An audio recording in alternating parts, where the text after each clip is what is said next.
أعوذ بالله من الشيطان الرجيم بسم الله الرحمن الرحيم مهطعين مقنعي رؤوسهم لا يرتد إليهم طرفهم وأفئدتهم هواء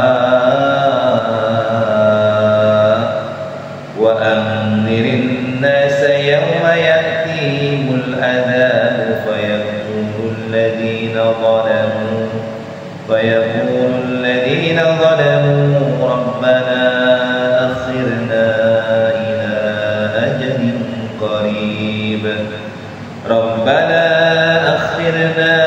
إلى أجل قريب نجب دعوتك ونتبع الرسل أولم تكونوا أقسمتم من قبل ما لكم من زوال وسكنتم في مساكن الذين ظلموا أنفسهم وتبين لكم كيف فعلنا بهم وضربنا لكم الأمثال وقد مكروا مكرهم وعند الله مكرهم وإن كان مكرهم لتزول منه الجبال فلا تحسبن الله مخلف وعده رسله إن الله عزيز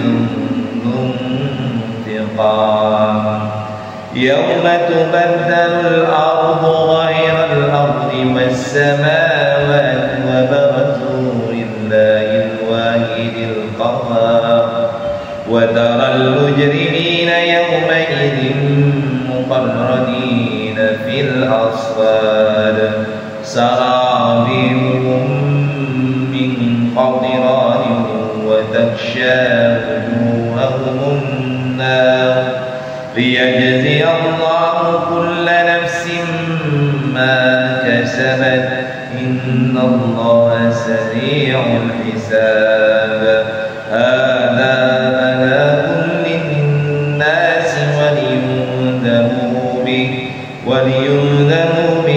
وليعلموا أنما هو إله واحد وليذكر أولو الألباب صدق الله العظيم. Lihat ya, ayat yang ke-42 biar nyambung. Wala tahsabannallaha ghafilan amma ya'malu dhalimun. Janganlah kamu menyangka bahwa Allah itu lalai, lengah terhadap orang-orang yang terhadap pekerjaan orang zalim. Jadi kita nggak boleh nyangka, jangan pernah berpikiran bahwa Allah itu lengah dengan apa yang dilakukan oleh orang-orang zalim. Innama yu'akhiruhum liyaumin taskhasu fihi al-absar. Sesungguhnya Allah menangguhkan mereka sampai hari yang pada waktu itu mata mereka terbelalak. Jadi Allah itu pasti akan membalas pekerjaan orang yang zalim. Gak dibalas di dunia, tapi nanti dibalas di akhirat. Itu kalimatnya. Kalau sekarang di dunia gak dibalas sama Allah. Ada yang lolos, yang jahat lolos, ya kan? Yang berbuat aniaya lolos, selamat kayaknya di dunia. Tapi nanti di akhirat tidak akan pernah lolos. Di akhirat nanti akan terbelalak mata. Artinya melihat kebenaran Allah, melihat ancaman Allah, melihat neraka yang diancamkan bagi orang yang zalim. Jadi kalau sekarang kan kayak gini, kalau terbelalak itu kayak kita melihat orang cakep, atau kita melihat keindahan alam, mata kita terbelalak, atau kita melihat kengerian bencana alam, akan terbelalak mata. Nah gitu. Nanti orang-orang yang zalim itu nanti akan matanya terbelalak, akan terkaget-kaget dengan ketakutan ketika melihat azab neraka yang diancamkan pada mereka. Jadi kalau sekarang mereka lolos boleh, orang zalim lolos boleh, orang jahat lolos itu memang biasa. tetapi lolosnya mereka seperti tidak dibalas oleh mereka. Allah memberikan tangguh, memberikan tenggang waktu imma untuk agar mereka bertobat, wa imma agar mereka nanti ada alasan bagi Allah untuk menghukum mereka. Karena Allah itu tidak zalim, karena Allah itu adil. Kalau adil itu berarti Allah menghukum sesuai dengan pekerjaannya. Kan kita kan masa orang nggak bersalah dihukum gitu kan? Kan Allah itu sebelum menghukum, sebelum memberikan kebaikan, kan Allah memberikan keterangan dulu. Manusia, kata Allah begitu. Ingat ya, dalam kehidupan dunia ini ada dua jalan. Ada jalan kebaikan, ada jalan keburukan, kata Allah begitu. Nah, bagi siapa yang menempuh jalan kebaikan maka surga. Bagi yang menempuh jalan keburukan maka dia neraka. Itu kata Allah itu. Nah, manusia diberikan peringatan dengan Allah mengutus Nabi dan Rasul dengan membawa keterangan yang nyata.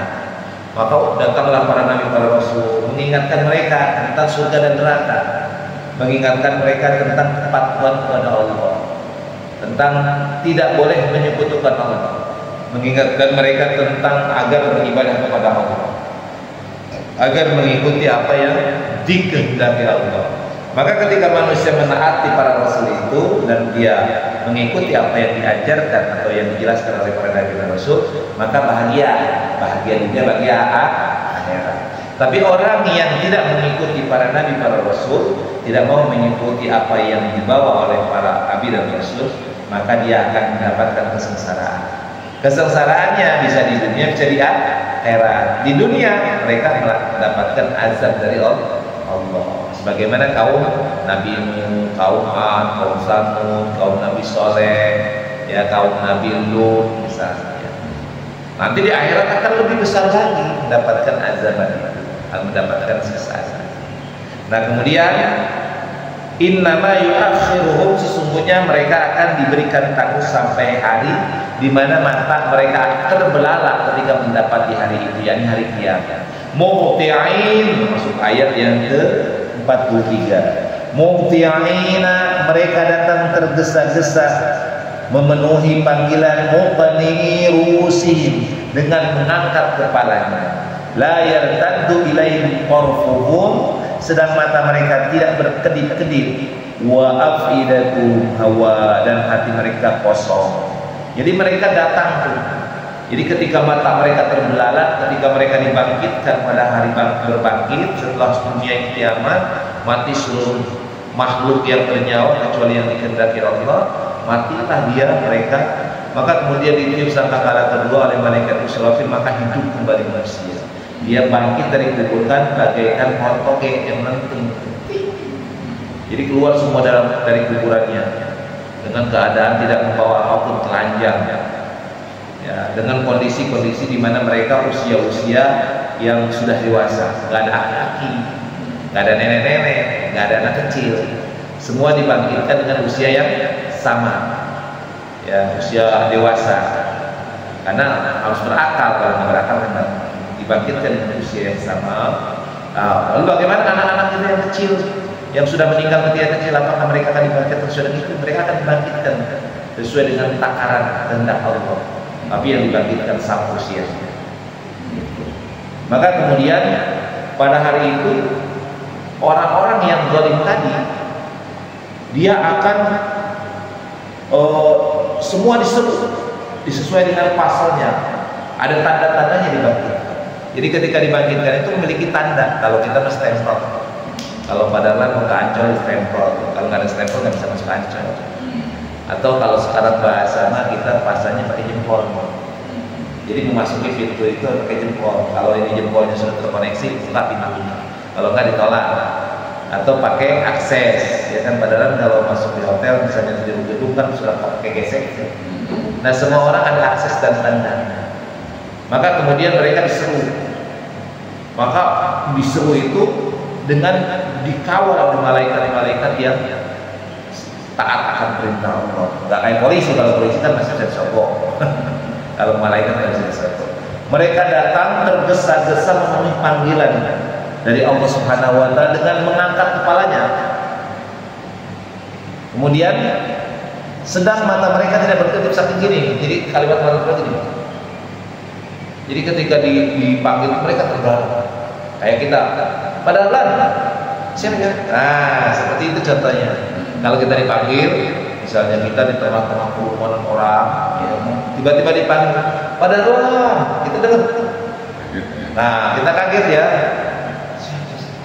Siapa ya? Kemudian hati kita kosong. Wa afidatun hawa, hati kita kosong karena bingung. Ini saya di mana ya? Kok begini? Gitu. Kayak kita misalnya, ya kita di sebuah tempat yang kita baru pertama kali.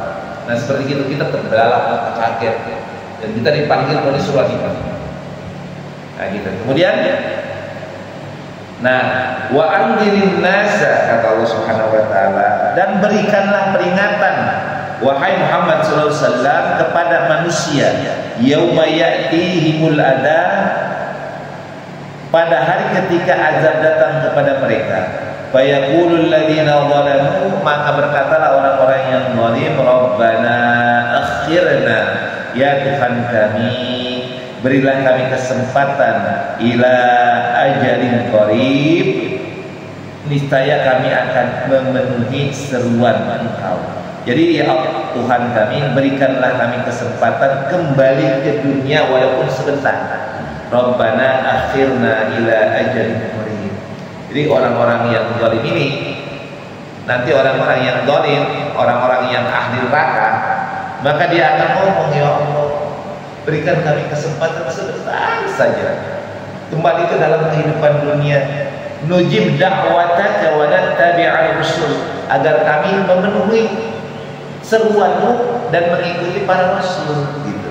Jadi nah, orang-orang yang zalim, orang-orang yang munafik dan kafir, mereka akan kesel, akan ngomong, ya Allah, ya Tuhan kami, berikan kami kesempatan sebentar saja untuk balik ke dunia. Nah ini agar kami memenuhi seruanmu, yakni beribadah kepadamu dan mengikuti para rasul. Maka kemudian awalam takunu aqsamtum min qablu ma lakum min zawal. Maka kata Allah, bukankah kepada mereka dikatakan, bukankah dahulu di dunia kamu telah bersumpah bahwa sekali-kali kamu tidak akan binasa. Ini orang yang zalim. Mereka berpikiran mereka nggak bakal mati. Jadi berpikiran mereka itu ya sudah mati selesai, gitu maksudnya. Jadi orang-orang yang zalim ini, saya kalau akan mati, kalau mati udah urusan selesai, nggak ada lagi bertanggung jawab. Mereka nggak meyakini akan adanya hari akhir. Orang-orang zalim begitu. Wah, kita ini senang-senang di dunia, puas-puasin. Kalau udah mati ya udah mati, gitu. Pikiran mereka gitu. Makanya dia semau-maunya, nggak peduli lagi dengan penderitaan sesamanya. Yang penting asal dia bahagia, orang sengsara nggak ada masalah. Orang zalim begitu. Ya, maka kata Rasulullah melalui perintah Allah, wahai Muhammad sallallahu alaihi wasallam, berikanlah peringatan kepada manusia akan datangnya hari di mana hari itu akan ada azab yang menimpa kepada orang-orang yang zalim. Orang-orang yang zalim itu adalah orang-orang yang sebelumnya sudah dijelaskan. Ya, orang-orang yang zalim itu adalah orang-orang yang sudah dijelaskan di ayat sebelumnya, ya, yaitu mereka yang mengingkari kebenaran, yang tidak memenuhi seruan Allah, mereka-mereka yang mengingkari ayat-ayat Allah. Kemarin sudah dijelaskan tentang hal ini. Nah kemudian ketika itu orang-orang yang zalim ini akan kesal, akan minta kembali ke dunia dengan alasan agar mereka bisa melaksanakan perintah Allah, memenuhi perintah Allah, agar mereka bisa mengikuti Rasul. Maka kemudian kata Allah, bukankah dahulu kamu berkeyakinan, bahkan bersumpah bahwa kamu tidak akan binasa, bahwa kamu malakum min zawal, tidak akan binasa. Wasakantum fi masakinil ladzina zalamu anfusahum, dan kamu telah tinggal di tempat orang-orang yang menzalimi diri mereka sendiri, dan telah nyata bagimu bagaimana kami telah berbuat terhadap mereka, dan telah kami berikan kepadamu beberapa perumpamaan. dan kamu telah tinggal di tempat orang-orang yang menzalimi diri sendiri. Jadi ada beberapa negara wilayah yang Allah binasakan dan sekarang ditempati oleh orang-orang yang zalim. Siapa di antaranya? Misalnya kaum Ad, kaum Samud, kaum Nabi Lut.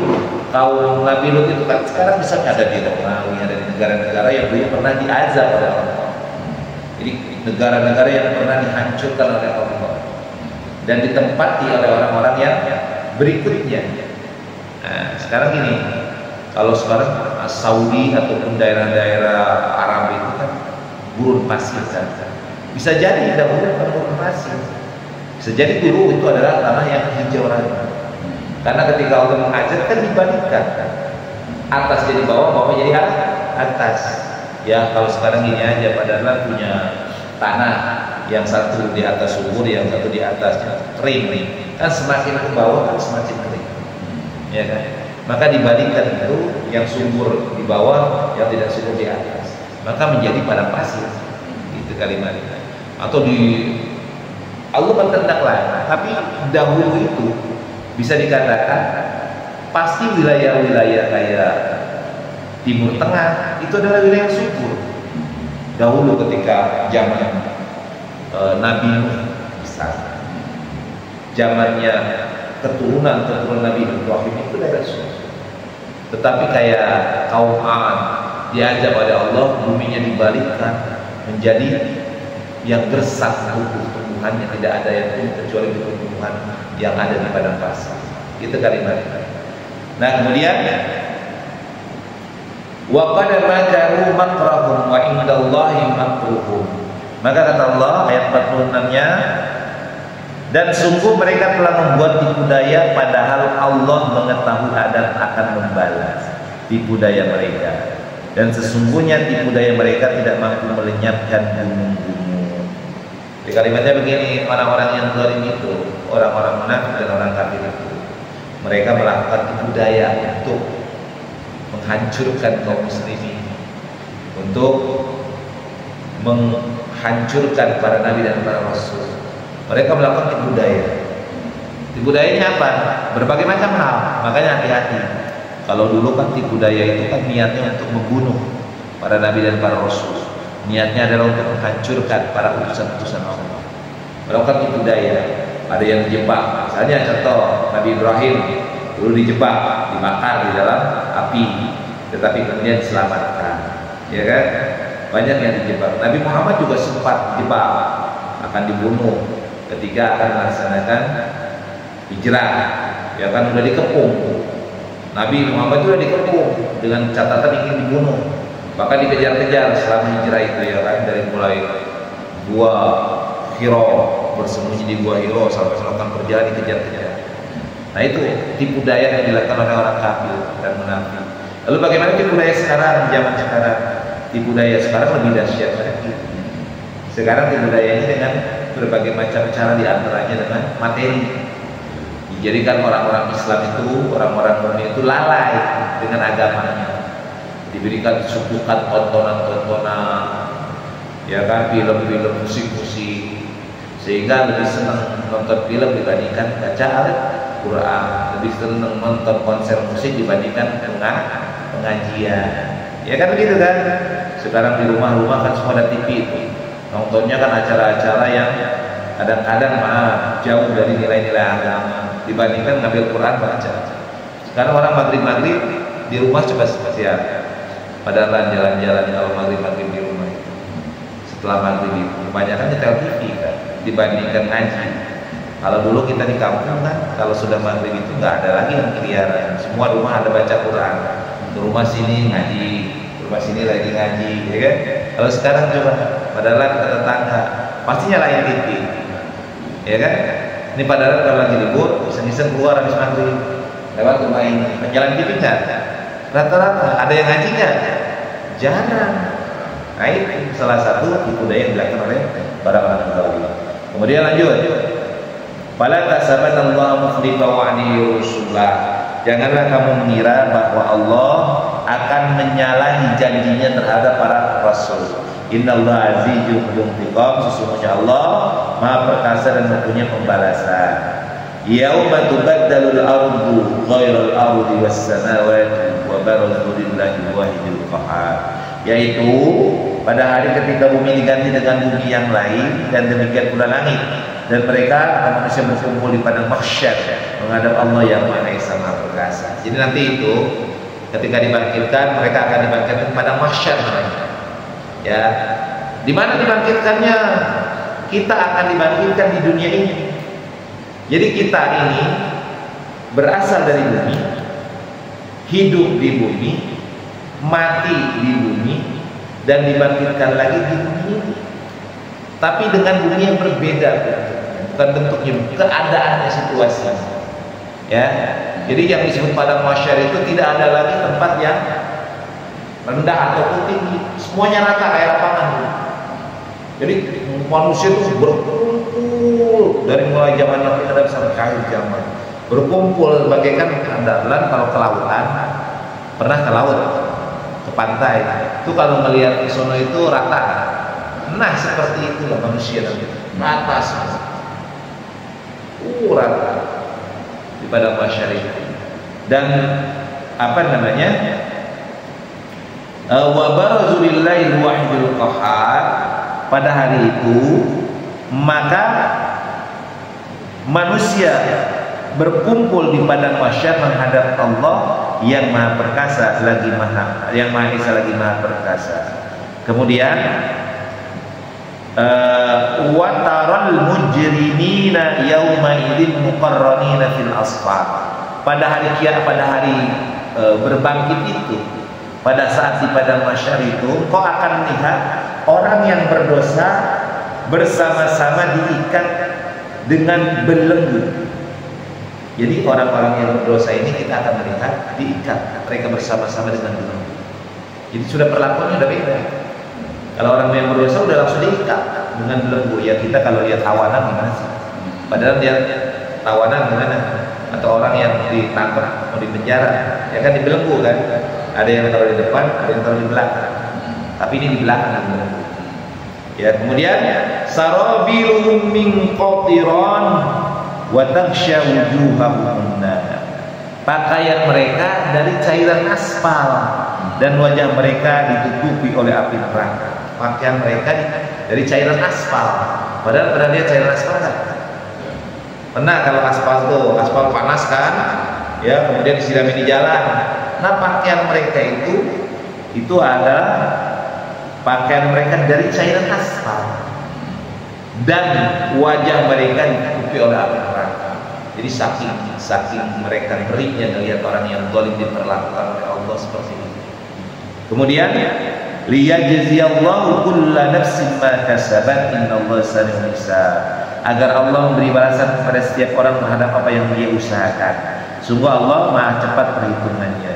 Hada balagul linnas waliyundaru bihi waliya'lamu annama huwa ilahu wahid waliyadzakkarul albab. Al-Quran ini adalah penjelasan yang sempurna bagi manusia agar mereka diberi peringatan dengannya, agar mereka mengetahui bahwa Allah adalah Tuhan yang Maha Esa, dan agar orang yang berakal mengambil pelajaran. Ini kalimat esensinya dari ayat yang kita baca, kita kaji adalah berkaitan dengan balasan bagi orang yang zalim.